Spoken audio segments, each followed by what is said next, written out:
दोस्तों सिर्फ 4 से 5 दिन बाकी है और 6 और 11 नवंबर को बिहार में 243 सीटों पर वोटिंग होगी। और सुन लो, ये सिर्फ स्टेट इलेक्शन नहीं है, ये इलेक्शन डिसाइड करेंगे कि सेंट्रल में किसकी सरकार रहेगी। और अगर महागठबंधन जीत गया तो मोदी सरकार का झूला पैक हो जाएगा। सवाल ये नहीं है कि बिहार इलेक्शन में तेजस्वी सीएम बनेंगे या नीतीश कुमार, सवाल यह है कि बिहार इलेक्शन के बाद क्या हमारे प्राइम मिनिस्टर बदलेंगे। पहले आप लोग वो सच को समझो जिसको सब लोग छुपा रहे। लोकसभा में बीजेपी का नारा था 400 पार, पर रिजल्ट आया सिर्फ 240 सीट और मेजोरिटी थी 272 की। और यहाँ से शुरू होता है हमारे इंडियन पॉलिटिक्स का जुगाड़, गठबंधन। नीतीश कुमार की 12 सीट और चंद्रबाबू नायडू की 16 सीट से एनडीए की सरकार बन जाती है और नरेंद्र मोदी वापस प्राइम मिनिस्टर बनते हैं। और कहीं ना कहीं ये सरकार पावरफुल तो लगती है, बट जितनी लगती है उतनी है नहीं। और यही पॉलिटिकल साइकिल 1977 में रिपीट हो चुकी है, जब 1977 में इंदिरा गांधी इमरजेंसी लगाकर भी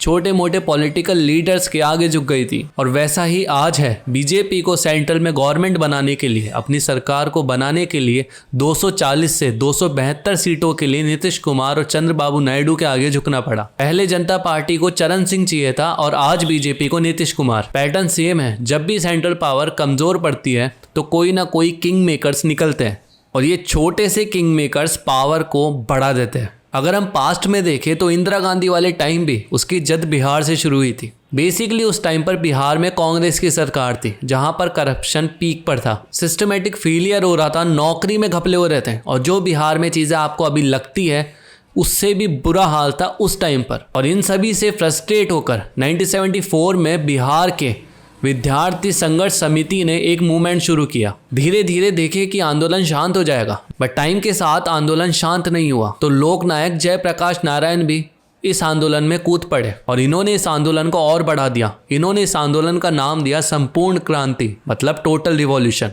जिसका मेन फोकस था सरकार का पूरा सिस्टम बदलना है, करप्शन को निकाल के फेंकना है। अब उन्होंने इस आंदोलन को संपूर्ण क्रांति मतलब टोटल रिवॉल्यूशन का नाम दिया। अब धीरे धीरे ये आंदोलन बढ़ता ही जा रहा था और जब ये आंदोलन दिल्ली पार्लियामेंट तक पहुंचा, लाखों लोग सड़कों पर आ गए। तब इंदिरा गांधी को लगा कि उनकी प्राइम मिनिस्टर की कुर्सी अब खतरे में। एंड उसके बाद क्रिएट होता है the darkest chapter of democracy. Indira Gandhi emergency लगा देती है। अब इमरजेंसी में लोगों को इस तरीके से ट्रीट किया गया था कि सभी लोग कांग्रेस से नाराज थे। और जस्ट इमरजेंसी के बाद बारी आती है इलेक्शन की, जहां पर 1977 में इमरजेंसी के बाद इलेक्शन में कांग्रेस बहुत बुरी तरीके से हारती है, जिसमें कांग्रेस को केवल 153 सीट्स मिलती है और जनता पार्टी 293 सीट्स के साथ मिलकर सरकार बना लेती है। पर वेट, यहाँ पर एक ट्विस्ट आता है। चरण सिंह अपना सपोर्ट वापस ले लेते हैं, जिससे ये सरकार 170 दिन तक ही चल पाती है। और सपोर्ट वापस लेने का डीएनए इंडियन पॉलिटिक्स में घुसा हुआ है। इसका मॉडर्न मास्टर एग्जाम्पल है हमारे नीतीश कुमार, जो कि 6 बार अलायंस चेंज कर चुके हैं। 2013 में मोदी को पीएम फेस बनाने के लिए एनडीए तोड़ा, 2017 में करप्शन के आरोपों पर फिर से एनडीए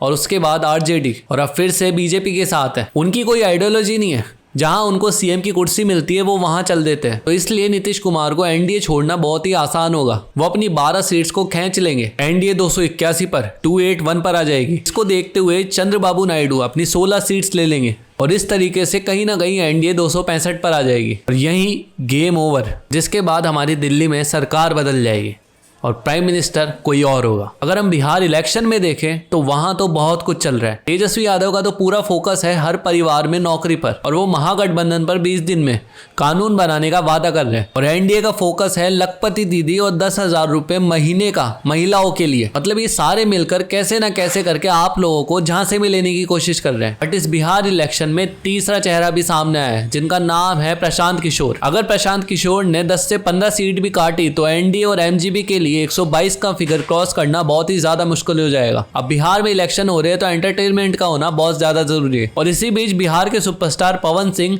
जो कि एनडीए की तरफ से आ रहे हैं, और खेसारी लाल यादव सपोर्ट कर रहे हैं तेजस्वी यादव का। तो दोस्तों, ये चुनाव सेंट्रल पावर का टेस्ट है। क्या नीतीश कुमार अपना 7वां स्विच लेंगे या फिर वो बीजेपी के साथ अपनी लॉयल्टी को दिखाएंगे? और अगर बिहार में एनडीए को टाइट कॉम्पिटिशन मिलता है तो कहीं ना कहीं बीजेपी की सरकार गिर जाएगी और हमको एक नए प्राइम मिनिस्टर से मिलवाएगी, जैसा कि पहले हिस्ट्री हिस्ट्री में हुआ था। अगर नीतीश कुमार अपना सपोर्ट वापस ले ले अपनी सीएम की कुर्सी के लिए और चंद्रबाबू नायडू को कांग्रेस पीएम की कुर्सी ऑफर कर दे तो वो भी अपना बीजेपी से सपोर्ट हटा लेंगे और सेंट्रल में पावर गिर जाएगी और हमारे नए प्राइम मिनिस्टर कोई और बनेगा। तो आपको क्या लगता है कि ये हिस्ट्री वाली साइकिल वापस रिपीट होगी या नहीं? कमेंट करके जरूर बताना, क्योंकि बिहार का बदलना बहुत ज्यादा जरूरी है अगर देश बदलना है तो।